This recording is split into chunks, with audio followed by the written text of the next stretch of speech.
So কেনেকুৱা আছে আপোনালোক খবৰ পাতি ভালনে বাৰু? আজি মোৰ সাদাম কা কিবা ক'ব বলক, তেনেহ'লে সাদাম কাৰ লগত অকণমান কথা পাতি। হেই দোস্ত, আজি শ্বৰীফ খানৰ ভিডিঅ'টো ব্লগটো মই আজি ষ্টাৰ্ট কৰিছোঁ। এতিয়া আমাৰ ফিল্ডৰ মাজত আহিছোঁ, মানে এই আপোনাৰ ড্ৰাইভিং লাইচেঞ্চ পাবলৈ হ'লে আমাৰ এই তেনেকুৱাকৈ এটা হেৰি আছে, ইণ্টাৰভিউ আছে। 8টামান খুঁটা থাকিব, এইটো দি দুবাৰ আহিব যাব লাগিব। যদি বডীটো পৰি যায় তেতিয়াহ'লে আৰু নাপায় ড্ৰাইভিং হেক। এতিয়া সিদিনা মানে মই দি থৈ আহিছিলোঁ, মানে তেতিয়া এইটো দি যাব হ'লে গ্লেমাৰত যাব লাগে আৰু নহ'লে ছুপাৰ স্প্লেণ্ডাৰ। তেতিয়া মোৰ বাইকটো অলপ বেলেগ আছিল।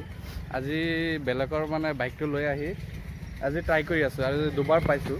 এতিয়া আপোনালোকৰ মাজত আমি যাম, আপোনালোকে অলপ চাব যাতে যাব পাৰোঁ। এতিয়া মানে আপুনি যে ইয়াত মানে বাইকটো ট্ৰেইনিং দিব, আপোনাৰ মনত কেনেকুৱা লাগি আছে? মনত বহুত ভাল লাগি আছে, অলপ ভয়ো লাগি আছে, কাৰণ যদি নোৱাৰোঁ লাইভত আহি আছেতো বস্তুটো। আগত দুবাৰকৈ পাছ কৰিছোঁ, কিন্তু এতিয়া ৰাতিপুৱাৰ পৰা ট্ৰেইনিং দি আহিছোঁ। এইটো আমাৰ গ্লেমাৰ, এইটো আমাৰ ভতিজাৰ মিজুৰ গ্লেমাৰ হয়। আমাৰতো ঘৰত থৈ আহিছোঁ, এতিয়া চাওঁ বাৰু কি হয়।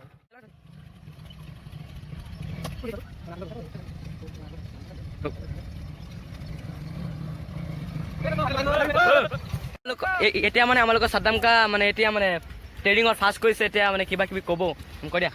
এতিয়া মানে আমি এই ট্ৰেইনিংটো যোনটো দিলোঁ আপোনালোকেও চালে, এইটো আমি পাছ কৰিছোঁ।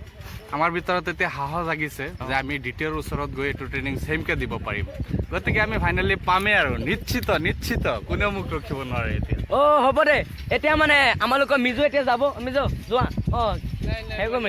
এতিয়া তেনেহ'লে ভিডিঅ'টো যদি ভাল লাগে ছাবস্ক্ৰাইব কৰিব, লাইক কৰিব আৰু শ্বেয়াৰ কৰিব।